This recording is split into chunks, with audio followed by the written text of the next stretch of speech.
Отборът на Ботев Враца приключи зимната си подготовка, по време на която врачанските футболисти проведоха подготвителен лагер сбор, както и няколко контролни срещи. Хубавото нещо, което стана,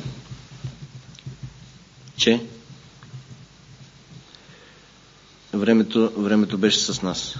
Тук беше топло, в Сандански добри условия. Като се върнахме добре, беше само тая последната седмица, но не мисля, че ще е фатална.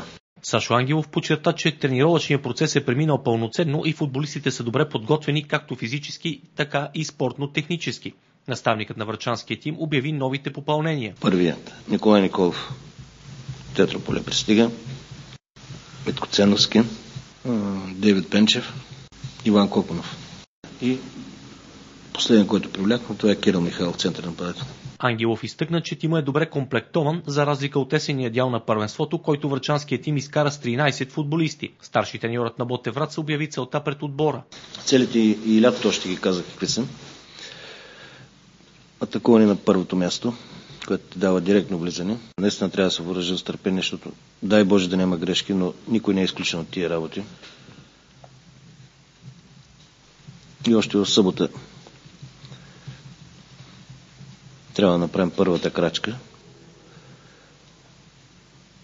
Не ми се мисля, че не трябва да стане, защото няма просто, като не може да се справим с Гоце Делчев, за къде сме тръгнали.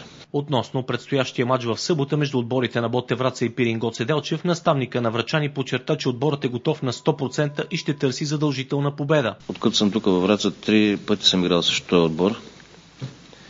Негативна ни е, балансът ни е негативен. Затова са и мачовете да се нарушават статистики и традиции.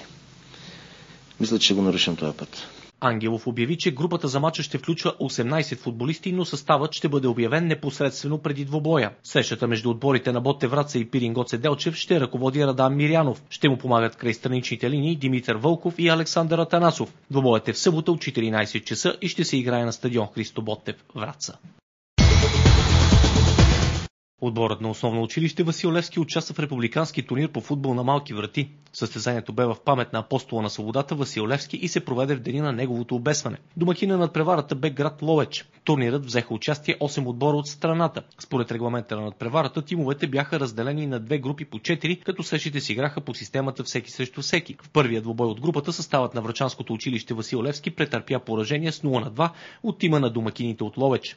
В мача срещу отборът на Карлово възпитаниците на Момчил Илиев записаха убедителна победа с 4-0. В последната среща от груповата фаза футболистите на училище Васил Левски отстъпиха с 0-1 от връстниците си от Разград. В мач за петото място момчетата на Момчил Илиев отново загубиха с 0-5, но от тима на училището в Троян. По този начин отборът на Васил Левски Враца завърши на 6-то място. Победител в турнирът стана съставът на домакините от Ловеч.